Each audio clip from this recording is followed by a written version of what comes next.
Oh boy, man. Anything going on this weekend? I mean, shoot, Friday was crazy. A little double overtime game. Can go get away, go get lost in a corn maze, maybe go apple picking, miss out on some college football. No, not in the middle of a coaching search. I guess someone's already been signed. Things are happening on this Monday night, I guess, allegedly. Just let's make sure we have some media literacy in this age as things are heating up in Virginia Tech's coaching search. With that, welcome back into another edition of Colby's Corner, coming to you here live from Blacksburg, Virginia. We'll break down the double overtime classic. Can we call it that? That happened on Friday night. Delve into the coaching search, a little bit of what's real and what's not, and just talk about some of that noise going on right now. I know VT Scoop is very active on this Monday evening all of a sudden with rumors just a roar over there. So make sure to go check out vtscoop.com. Jump in the live chat with questions, comments as we delve into the coaching search and different situations surrounding that. Appreciate the support on the show. We had a really good time right after the game on Friday night into the wee hours of Saturday morning, talking about Cal. So if you want reactions on that, go dive back and check that out. But appreciate all the support on the show. Jumping right into things because we have a lot to talk about with the coaching search. But to reset the table a little bit after Friday, obviously double overtime game. Sandman late into the overtime. I think the first time since that Miami game in 2010 or 2011. You had the shirtless students down in the 30 degrees. It's why college football is so special. It's why I love what I get to do and talk about it. But I think just the interim coach of Montgomery, obviously showing the emotion, how much that game meant for him was really big. Big stat, obviously 357 rushing yards to 39 advantage. I talked about it on the last show, but if you look at the drive chart for both Cal and Virginia Tech, it looked like a heart monitor, having palpitations all the way through. So with that, I guess we'll talk about the news that today with that before we wrap up and get into the coaching search. ACC Player of the Week, Kemari Copeland along defensive line. Obviously, 7 tackles, 3 sacks. First defensive tackle to have, I think, 3 sacks since J.C. Price back in 95. You can't really say enough about Kemari Copeland, his story coming from JUCO to Army to Virginia Tech, obviously getting injured last year and the turnaround he's had. It's a made for Hollywood script, and someone who has exuded being a Hokie, carried the lunch pail, done a lot of really good things for this football team. And, with the JUCO ruling has potentially another year of eligibility. So really good there to see that. I know some people were a little surprised to not see Marcellus Hawkins after his performance, 21 carries, 167 yards, 8 yards per carry is pretty insane. But Isaac Brown, Louisville had a 200 plus yards. But jumping right into things with the coaching search, not going to take too long, bore anyone on that. Yes, and also just some other notes we'll dive into here. Starting with, I think it is necessary to preface when you see in a lot of these national stories about who's on the committee, who's making these decisions. I think a really big name that keeps coming back from different national people is still Whit Babcock. And, just right before the show, we'll talk about some different things. But I think a big thing to lay out here pretty confidently, Whit Babcock is not involved really at all over there, especially in this search.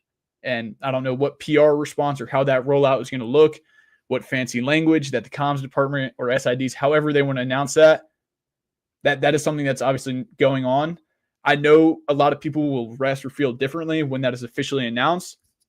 And I know obviously as long as that name is still up there on Hokiesports.com or however that is still going to be a lot of people's reservations, but not pulling the strings.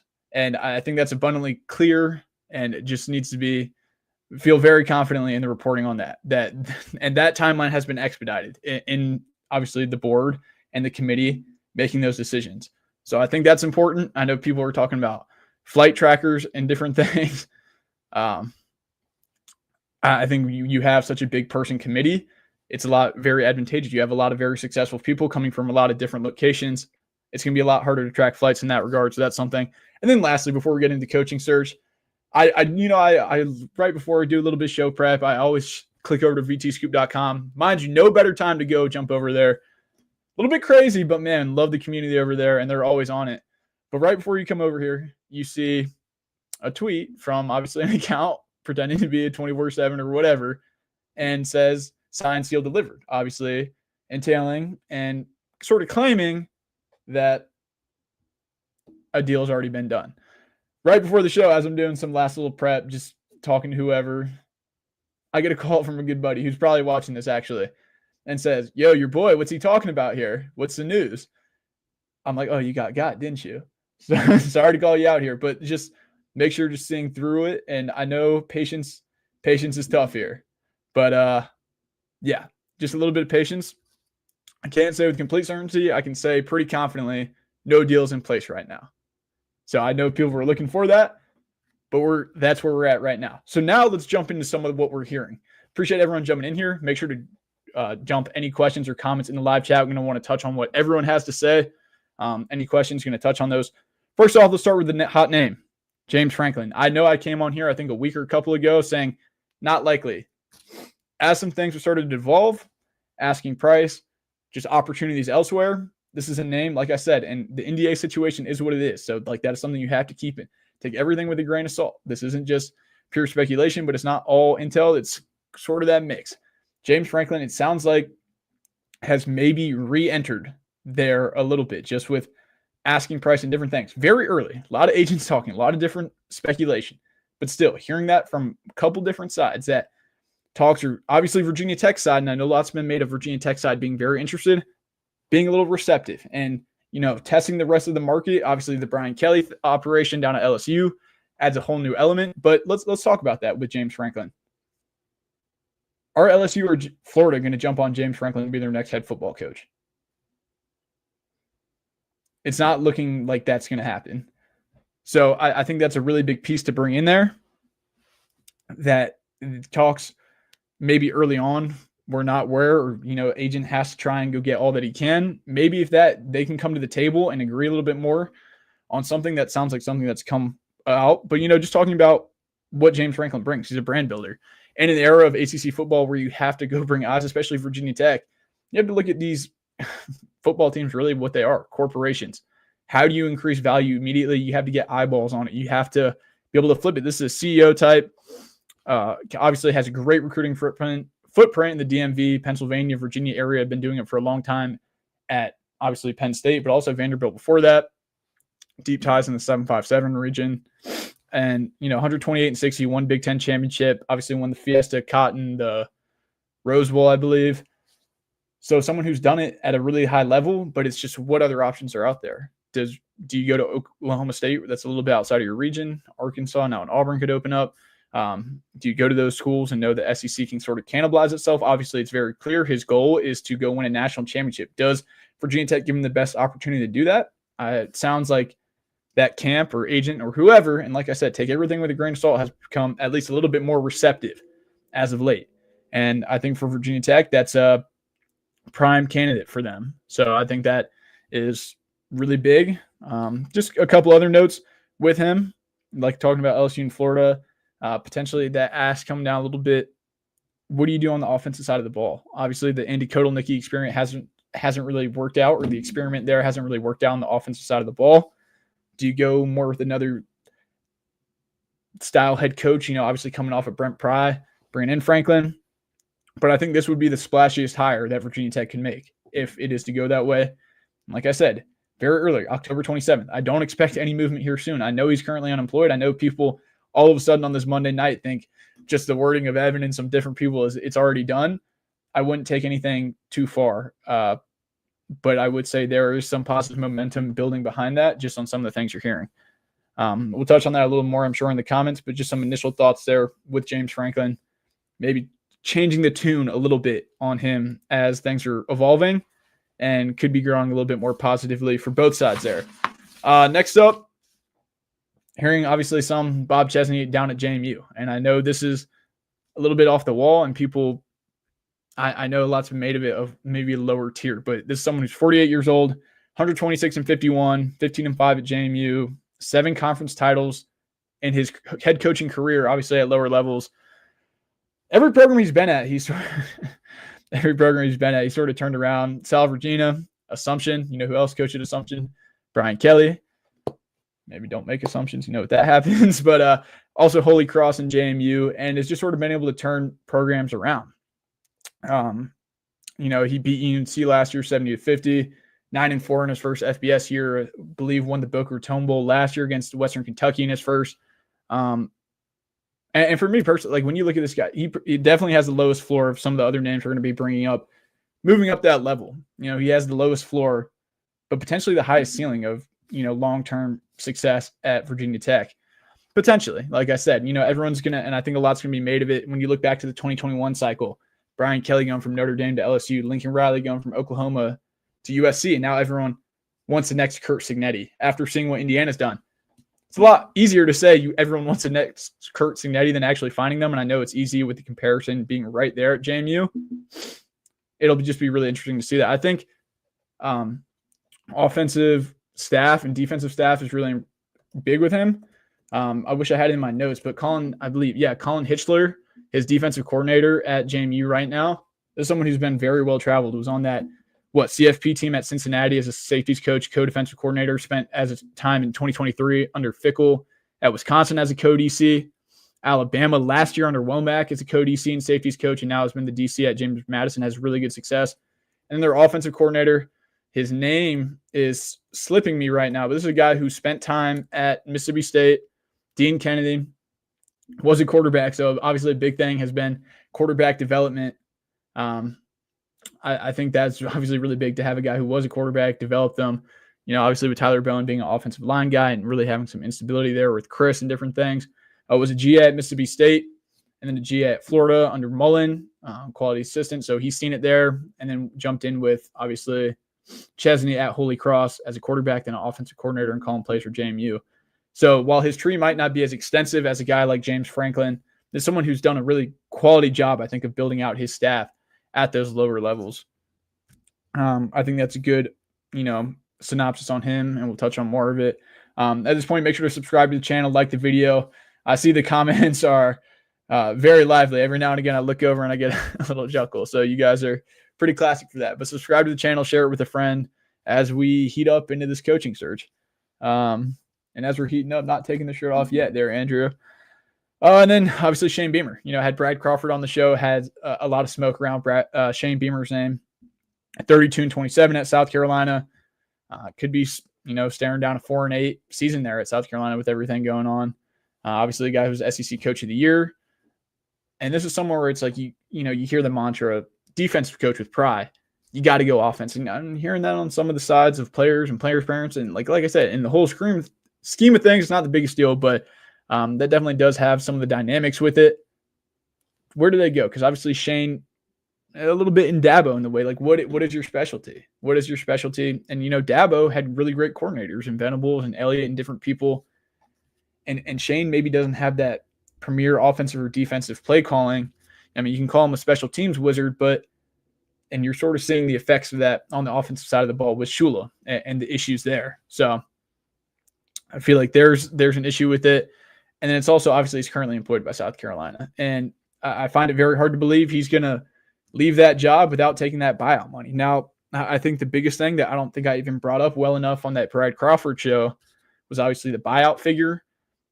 And then is Shane Beamer going to have another chance if he's eventually let go by South Carolina at this year or the end of next year? Is he going to have another chance to have a head coaching gig and try and prolong his career? Do you take that golden parachute and know, okay, maybe I am leaving my dream job. Maybe I am leaving some money on the table, but knowing you'll have a definite runway for a couple years at Virginia Tech. I think that's a really big option for him, his agent, his family, and different people to weigh.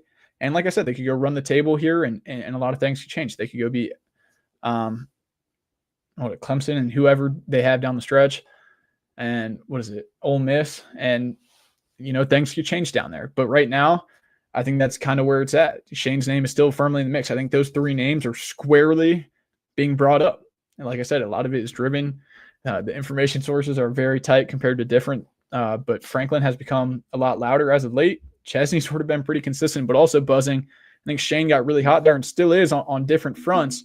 So it's really just trying to weed through the noise. And like I said, I don't really want to go on record and say it, but honestly, like as of right now, those three names are definitely rising to the top. And this is just coming from me, not speaking for anyone else. It just feels like you'd be in a pretty good boat with it being one of those three as of right now on October 27th. That's sort of the feeling that I have on just some intel, people talking here in Blacksburg. People just got off the phone with literally 5 minutes before we went live. Just some of the intel that we're hearing most recently. But with Shane, like he's obviously aware of the noise. He understands it, in the report and different things going on. And I think a big thing with him, people, at least on the message board, you have the very intense group saying Shane's antics. Like, why does that always get looked over? And you'll have the good old boys club that everyone wants to call to. But if you want to look at Shane's antics, let's call it spade to spade. What is Franklin's antics when he's going after fans in the crowd and different things? So I think just holding it pretty consistent across the board. Appreciate everyone jumping in here as we see, sharing the show with a friend. Shout out. But like, and before we wrap up on Shane, touch on a couple other names and jump in the chat. I don't think like Franklin is going to do a lot for the donor base anyway. I don't know if any hire is going to really activate the donor base like Shane Beamer would. This is a guy who will come in and actively, immediately open up some taps of money that have been closed off for years. For better or for worse, that's obviously a part of it. And as we jump into this next guy, Manny Diaz, and I know a lot of people are going to get really frustrated when I say this, is Manny Diaz at Duke. And like I said, I think those top three names are a little bit ahead, and we'll just touch on a couple names before we get into some other things. Is Manny Diaz, if you were to make a move or however that works, a lateral move Tech? When you look at the endowment at Duke versus Virginia Tech, the resources they've brought up. Now, obviously, the football team is always going to be secondary to basketball at Duke, but what he's done, obviously, what Elko sort of laid the foundation with, and he's completely rebuilt Duke's defense. Obviously, had success at Miami. He was run out of town for them to go get their guy in Cristobal, but a defensive guy. But like, I just don't understand that move. But I think Manny Diaz is also a name that's brought up there outside of maybe that top three. And then lastly, like I saw some smoke around Summerall. I want to be pretty upfront. Like, I think Summerall has been my top choice this entire time. I don't think Virginia Tech was ever really going to be in the conversation for him. If things could go the way maybe his camp wants, he might not have to move his house too far with the Brian Kelly news, and obviously where he is now has Tulane sort of poised in the catbird seat to go take the G5 spot with UCF sort of tripping over itself. And this is someone, talking to general managers and people in the personnel world and just across the net, like when you talk to people who've worked with him and what Virginia Tech is lacking, this is someone I think would come in, no nonsense, and run a really tight ship. Like even actually was in a conversation with someone talking about Alex Golesh and his prospects. He was like, Summerall checks different boxes. And like I said, I don't think he's gonna be an option, but I saw that name. We'll see how that works out. I know they were on a bye, or they're coming into a bye. So interesting, but I don't really see that happening here. Those are just some of the head coaching notes and different things that I'm hearing, some intel. I'll dive into some comments. Tomorrow we have a press conference with Philip Montgomery, the interim head coach. Nickelback, cornerback, safety, utility guy, I guess cornerback, Isaiah Brown-Murray, obviously the transfer from Eastern Carolina.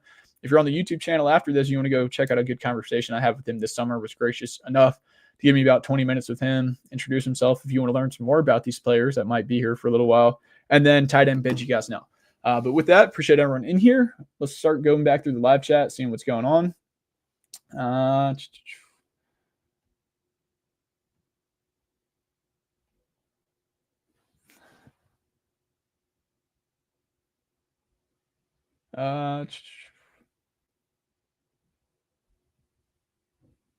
Here's some Kelly news. Kolby, is James Franklin interested in the VT job? I would say, like I said, at the top of the show, or when we switched into the section, there is positive momentum growing in that direction for Virginia Tech. It's October 27th. I know there's speculation. I saw people in the chat who were sort of driving that speculation that something is done.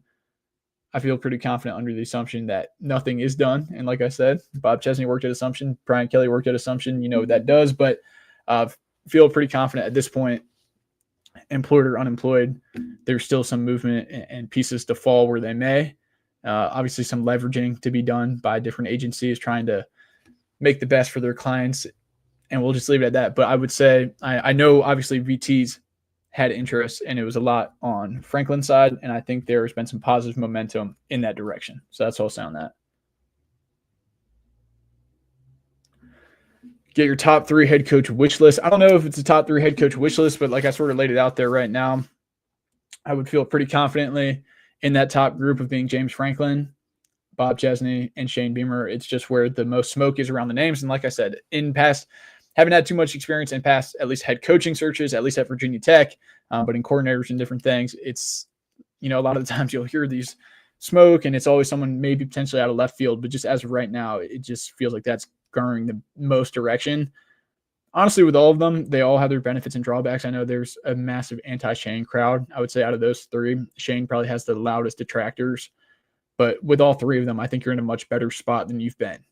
And I think they all set you up well for the future. It's just how early can you maybe start to see some of those dividends? And it's really big right now with realignment around the corner. How quickly can you sort of turn the tide and have that alignment? So I think those were my top three. I think Manny Diaz is just off the podium at 4 as maybe that fourth realistic name. But a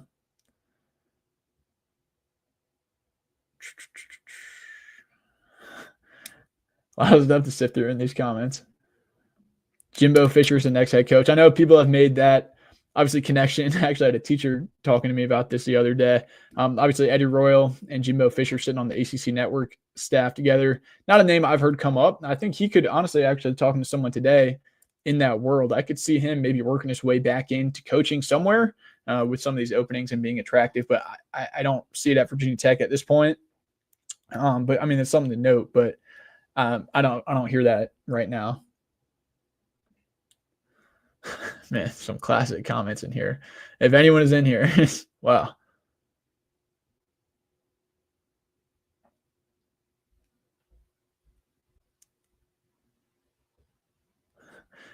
Blue and white sign in the background. Yeah, it hasn't been there all season, but yeah, no, that's funny. What is the timeline here? A couple of days. I think it's going to be a little bit longer than a couple of days. I would still aim for that mid-November range where, look, these people are very smart.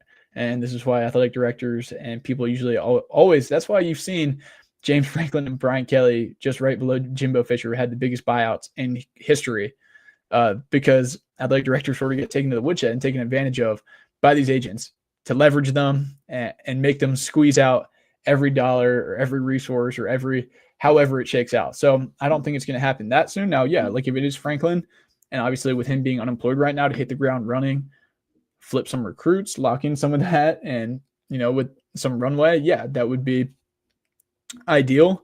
But I don't see it happening imminently. Now, I think some balls are getting in motion. Like obviously on the last show, we talked about interviews were starting, and I even danced around that a little bit, but like it's not to be negligent to say like no interviews have started, but at the same time, you can't go full head over your skis and say like it's also just going to happen in a week. So I think you're still a little bit of the ways out. There's some positive momentum moving on different fronts, but you know, like everyone else, you're still having to sifting through what's real, what's fake, trying to talk to different people, get whatever, at least an aligned story on something before you go whatever on a show like this with it. A lot of 6'7", a lot of mess in this chat. It will end up being Shane. Why are we setting ourselves up for failure? Like I said, I think Shane still raises the floor of where Virginia Tech's program has been. I know there's a lot of detractors. I know people will always say no one else is looking at Shane Beamer for their head coaching position, and that's true. But you know, you have the benefits of obviously a lot of this is driven by money, and if you open up that donor base. And he's had success. I know the roster he had last year, but even recruiting, he has a very, very great record recruiting the region. And I'm not saying it's a done deal, and a lot has to shake out down there for him to fall here. But there is a lot of smoke still there with Shane. So I don't think you're going to be any worse off than where you were. I see Franklin was at the Falcons game Sunday. Can you confirm or deny that he stopped in Blacksburg? I can't confirm that or deny it, but let's just say I don't think any interviews are happening in Blacksburg. I think the purpose of having a large committee is having highly successful people who are map dotted all over go and inconspicuously take, obviously jets that are not marked and meet candidates at different places and different things. So I can't confirm that with 100% certainty, but I highly doubt that. I'm late. Has Franklin been announced yet? No live news on the show yet, but we got the phone up. No, I'm just kidding.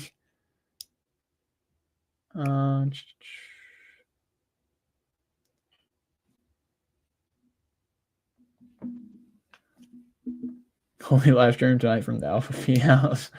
Man, I mean, you guys are classic. I like Chesney. Yeah, I mean, Chesney has a lot to like. I mean, you talk about it, 48 years old. Turning every program he's around that he's been to.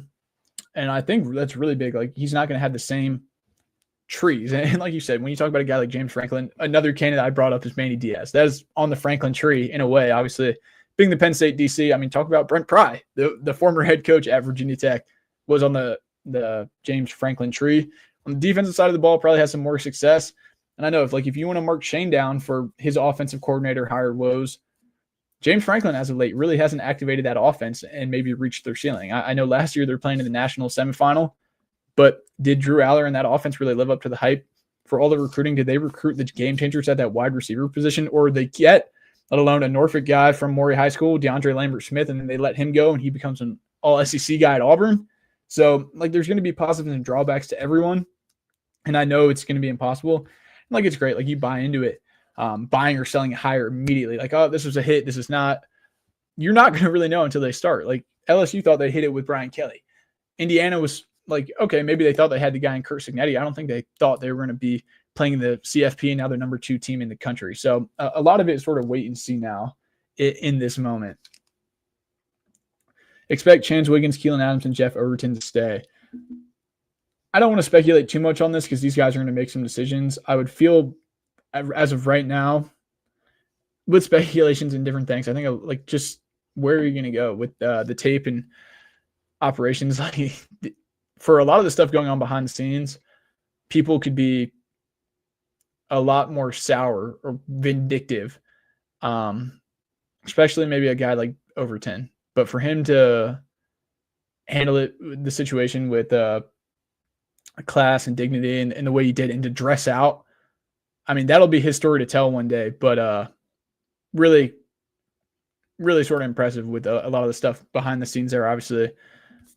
With injury and different things. So, and same with, honestly, Brody sort of falls in that category too. I would feel pretty good about those 3 staying. As of right now, it's October.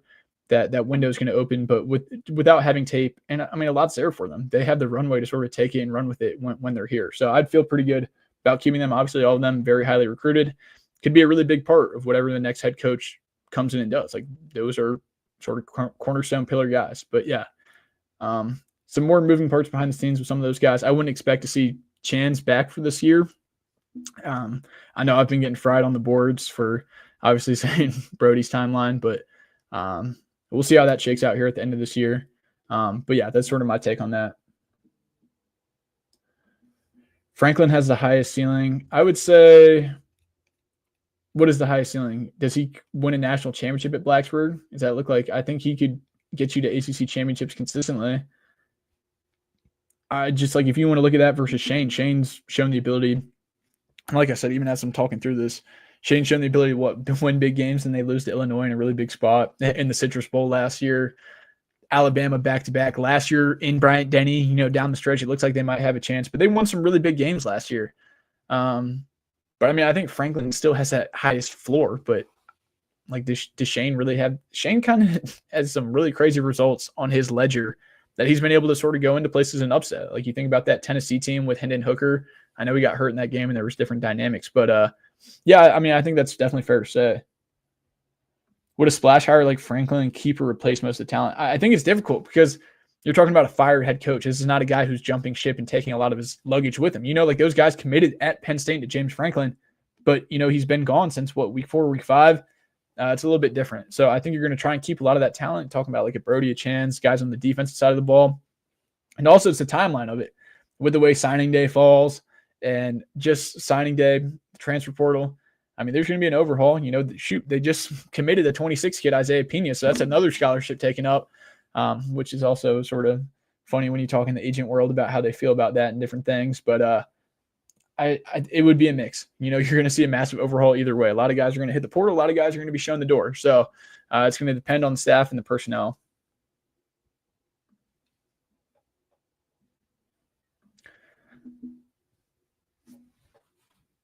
Cool. Anyway, wait, Womack? No, I didn't. No, Kane Womack, whatever. DC at Bama. I guess Hitchler was, or let me make sure I got that. Yeah. Yeah, the JMU DC was whatever his co-DC last year at Bama.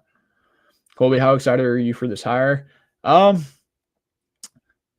mean, I'm excited to see how the process plays out. It's been a lot of fun, working the phones and trying to have a relaxing weekend. And every time I think I'm out, they pull me right back in. So, like I said, I think it's going to be anytime there's change, it's exciting, good or bad.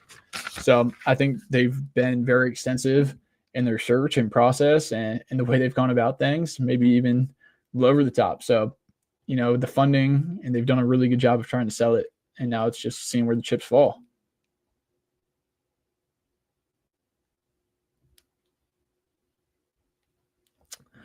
Colby, great seeing you Friday. Maybe we cross paths, Toby Garrison. I don't know who you are, but right on, man. Good seeing you Friday. So Franklin, Chesney, and Beamer, I would say right now, like I said, I sort of touch on it, but those are the three names that are populating to the top. It's October 27th. There's always something more between the smoke, but as of right now, those names are pretty prevalent.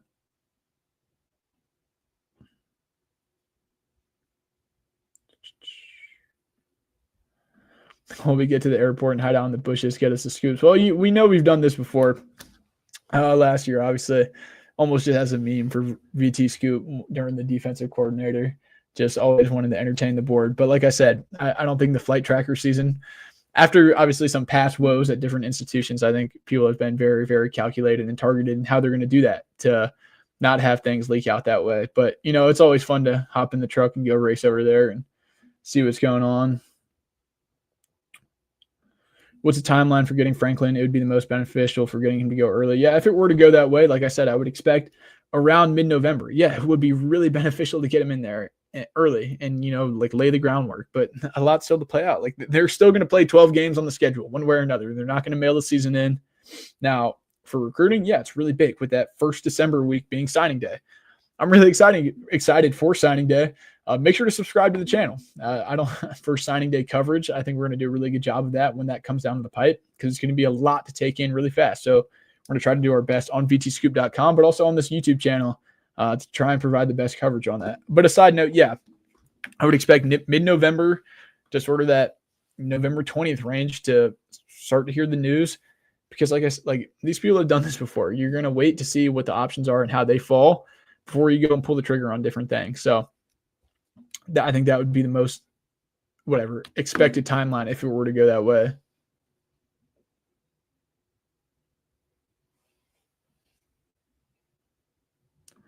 I mean, 100%. Like, if Franklin comes, the more time we'll have.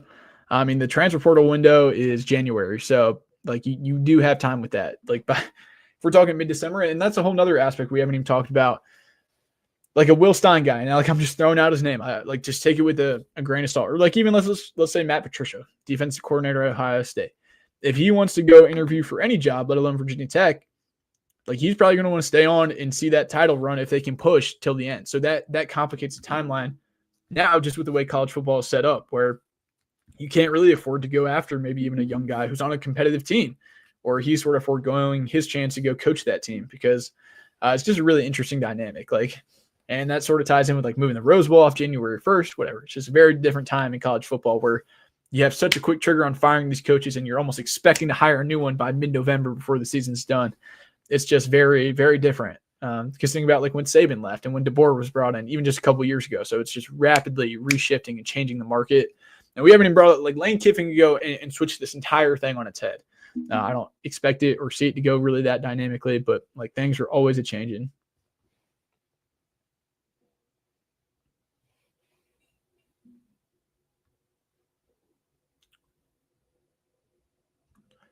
Beamer isn't leaving SC. Yeah, well, he might not.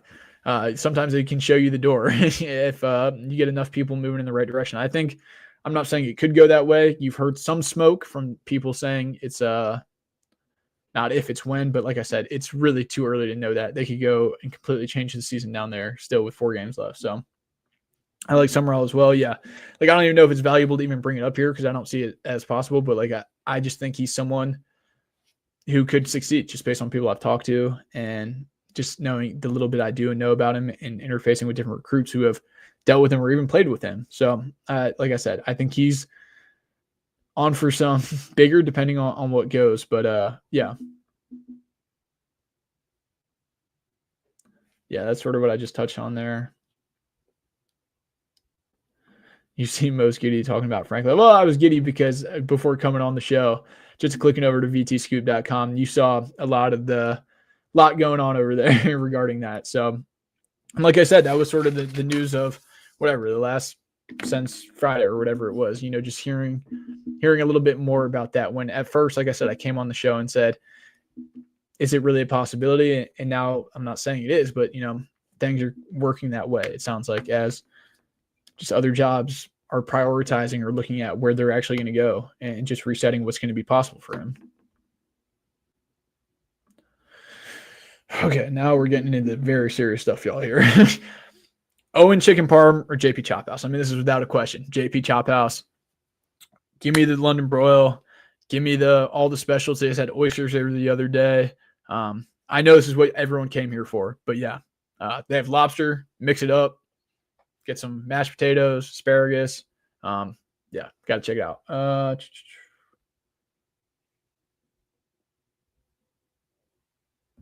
Would VT consider Brian Kelly with all of his baggage? Yeah, I mean, you're going to be considering and vetting all these candidates. I don't see that.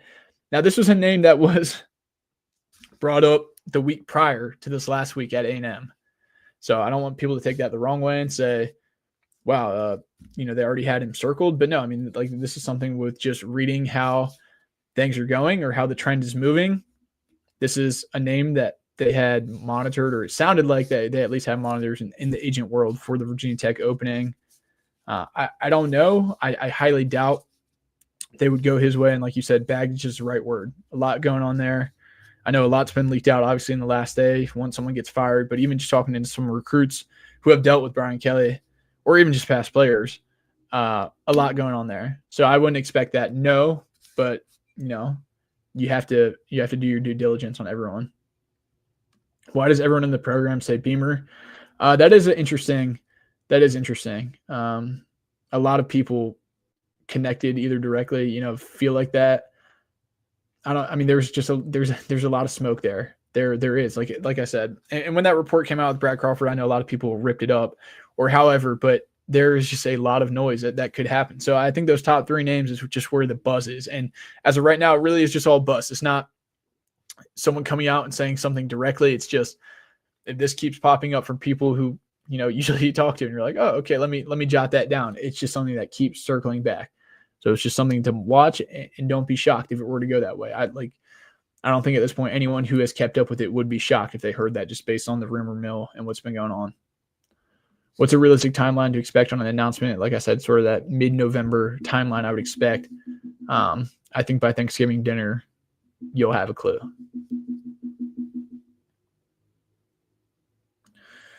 Chesney, Shane aren't worth the money. Diaz is a terrible head coach. I mean, Diaz is honestly kind of just won wherever he's been. Chesney, they're obviously, if it were to be Franklin, Chesney's not going to get the same contract Franklin would. And Shane, Shane is the one you probably look at and say, okay, if you get him here, you're going to have to give him on a raise of what he's at South Carolina. He's at 8.5. So do you go 9? Do you go 9.2? Yeah, is he worth that? Is anyone going to outbid you for him? I think that is one that's a fair gripe. But the other stuff, get the North Texas guy. Yeah, this is someone talk about him or the Texas State head coach. Do they maybe fit better at the Oklahoma State job? Obviously, you talk about, I can't recall his name, but this is someone at North Texas who obviously has a great quarterback right now, but someone who has he was a wide receiver with Wes Welker and Amendola at Texas Tech, was under the Leach tree, was with Kingsbury at Texas Tech with Mahomes, found Cam Ward, found John Mateer, Chandler Morris down the road at UVA now, sort of had his hands on all those guys. So I think he's going to have some opportunities coming for him as well. Kolby needs some boots on the ground, probably in the local restaurants. Yeah, man, I'm headed to 622 right after this, so I'll be there.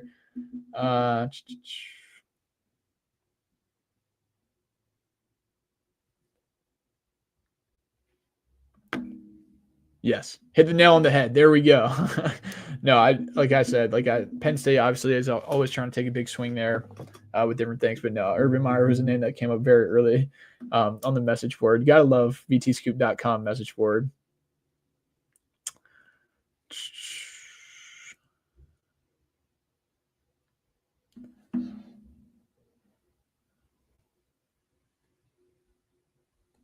Paul. Man, trying to sort through and get to everyone's questions, like I said, but there's a lot of good stuff in here.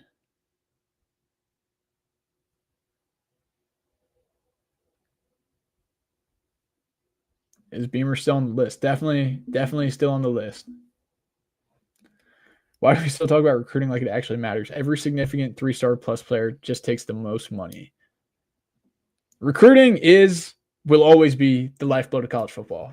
Like I know people get turned off to the idea, but to think that talent doesn't win or provide,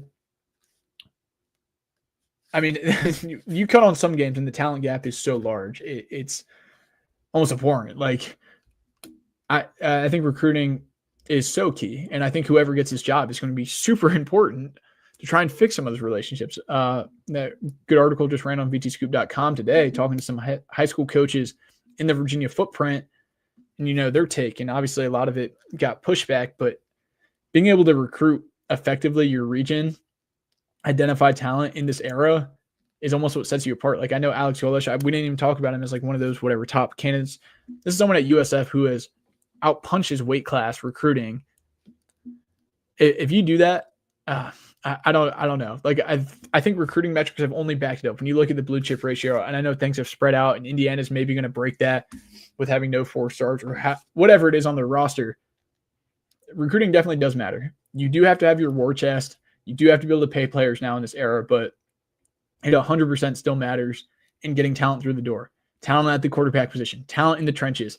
You have to be able to recruit and develop, and that's the end of story. Like it's a core tenet to college football, and I don't see it changing. Now, yes, it's been altered a little bit with transfer portal and strategy, but you have to be able to recruit and develop players to have sustained success in college football. And now you can alleviate that and maybe stopgap or bridge that with the transfer portal a little bit. But even still, you've seen programs like FSU and different programs not be able to substantiate or keep that going over prolonged years. So I think, yeah, recruiting is big. I know I just went on like a long-winded tangent that didn't really go anywhere, but yeah, recruiting will always be key.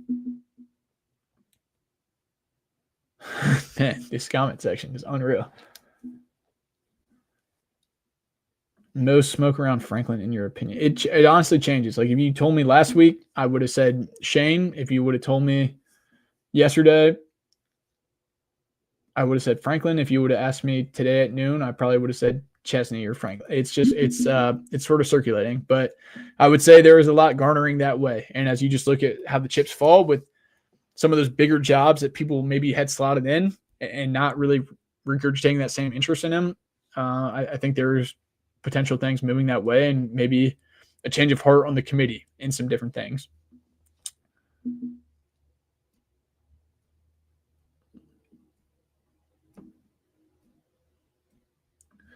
Which coach do you think has the fastest chance to turn us around or has the ability to turn us around the fastest through the portal? I think this is tough.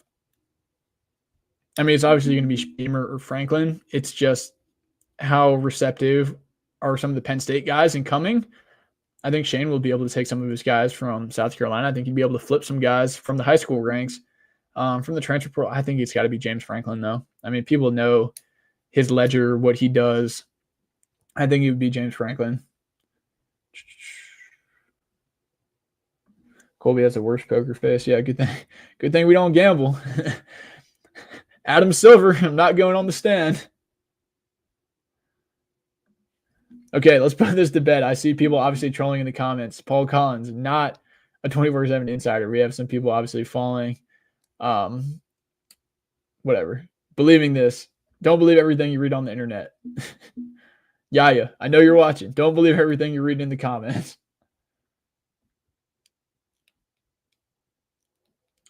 Would you classify this as legit smoke or just fan-driven noise? Yeah, I'm coming on here and saying this because I've heard it from at least a couple people back channel that things could be moving that way. It's not, like I said, different accounts just going out there and spewing stuff at 622 North at where this is coming from. So I would just say as of right now on October 27th, now maybe I'm being fed a whole bunch of lies and I'm just a martyr for the committee and the notion that they want to get pushed out. But based on what I'm hearing from some pretty reliable sources, that's kind of what it sounds like right now.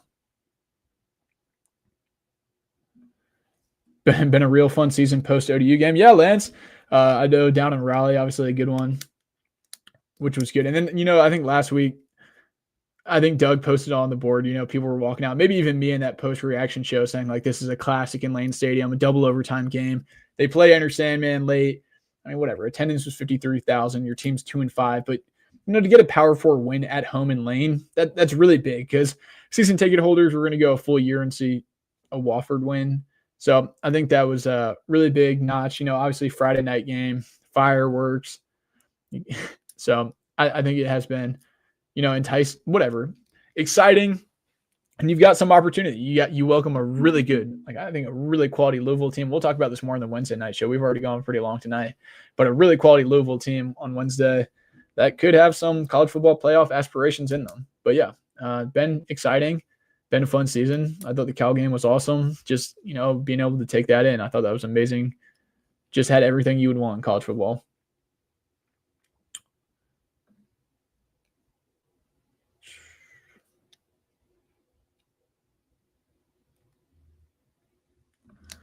If Franklin is interested in VT and we are interested in him, then why would he want to handcuff himself and wait?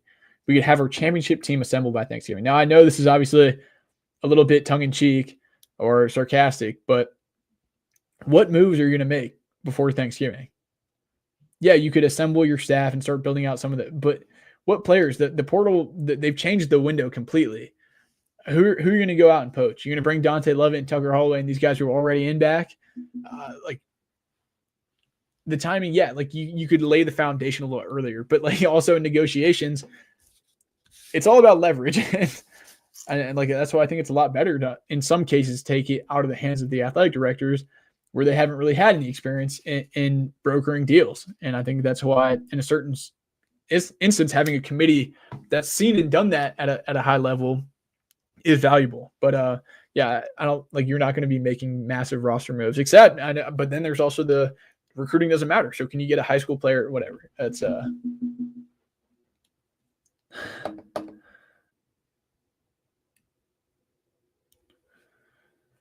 if you had to name the clubhouse favorite in terms of odds, who do you think is the front runner? Yeah, this is tough. Because I know I went on the Inside the Tunnel a couple weeks ago, and it felt like Shane. As of right now, at this second, I know people are going to blow their lids and whatever. The stars just seem to align for Franklin just a little bit with other opportunities. If you're just looking at it objectively with what other opportunities are available and what he says he wants to accomplish and sort of the infrastructure, I would say slightly there.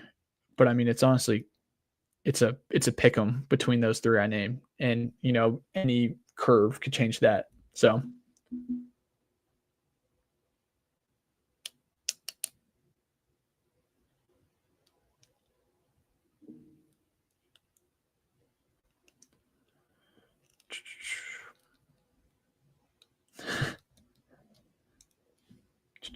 All right, wrapping up here again. There's some of these last comments. See if there's anything in here.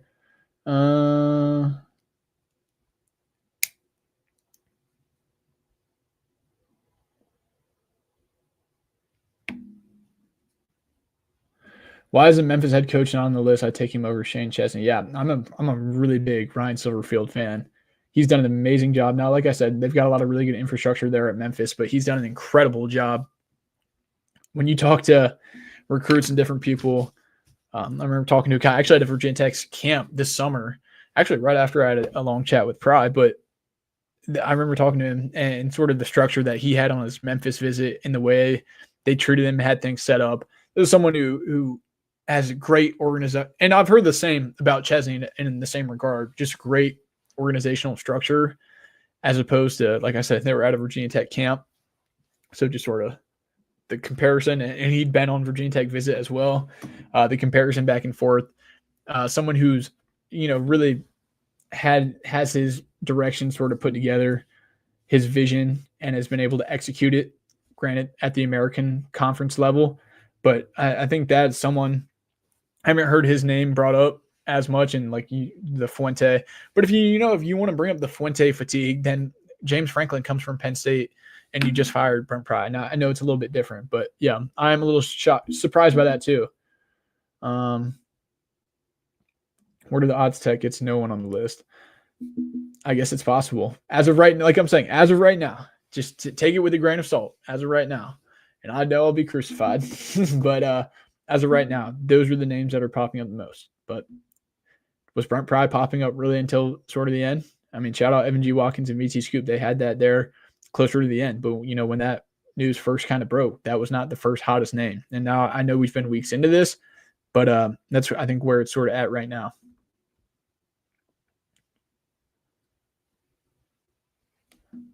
No way Franklin comes to Tech. I think this whole combo is far-fetched. He goes to a big school. Tech will get a third tier. Jumping right before we end this show here. We've gone about 50 minutes. Appreciate all the support, everyone. While everyone's here, make sure to subscribe, like the video. Hopefully there was some good piece of intel in there for everyone. It's been awesome getting the show going. But yeah, dump in the comments, where does James Franklin end up? Realistically, outside of Virginia Tech, what are his options? Dump that in the chat before we get out of here. Because I'd be interested to see what everyone thinks is that big school. I mean, obviously, you could say Wisconsin could open. You could say a Florida State opens. I think if Florida State opens, yeah, I think that's a really big school that could really pry him away. Outside of Florida State and maybe I don't know. Does Monty get the job? He makes a bowl game? I don't think so. Now, I think it'd be amazing and a great story and amazing for the seniors and everyone. I just don't see them winning 3 out of the next 4. And I think he will get a look at the G5 ranks. He's played himself into prolonging his coaching career at a pretty high level. Because what he's done has been honestly really, really impressive. Really impressive. See, like I said, we're competing with the World Series right now, and we're drawing a great crowd to Colby's Corner. I appreciate everyone so much. So we're going to go tune into the World Series right after this. Keyshawn R is on the short list. I'm not sure. Maybe they'll have a role for him. I saw he was back.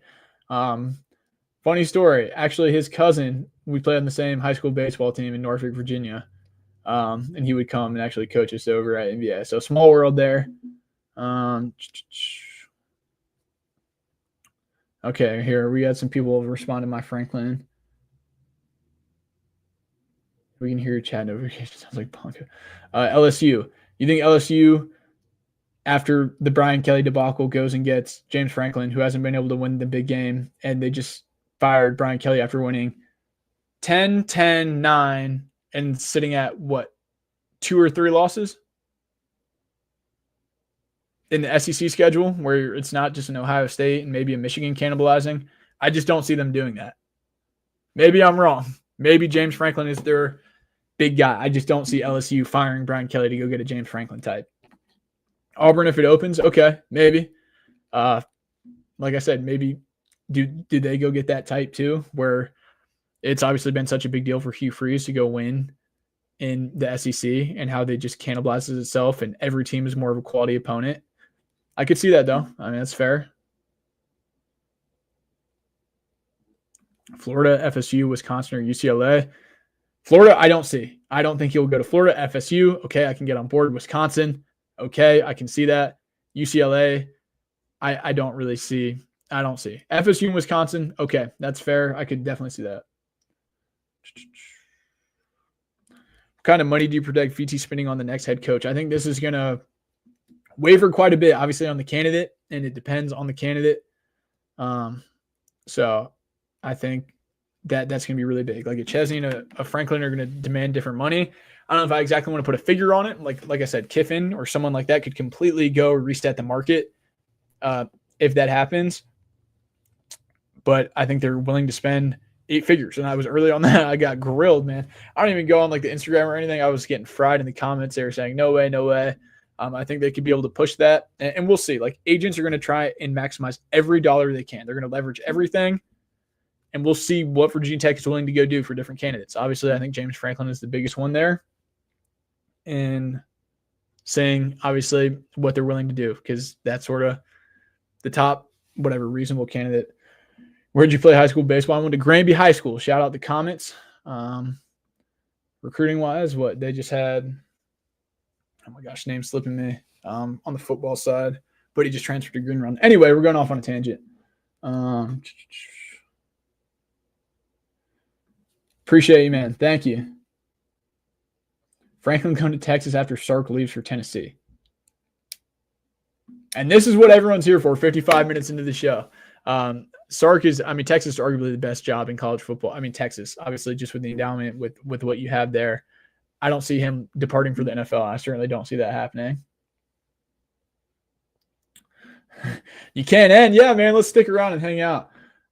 Maybe Ole Miss if Kiffin leaves. Yeah, potentially, like I said. But is Ole Miss, like, if Auburn opens, I know Kiffin is who he is, but, like, if you're just a third party, would you take Ole Miss over Auburn?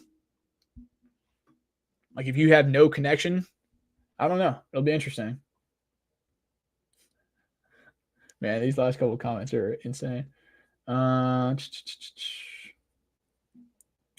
That's the biggest question. I don't see that. Like, is FSU super inclined?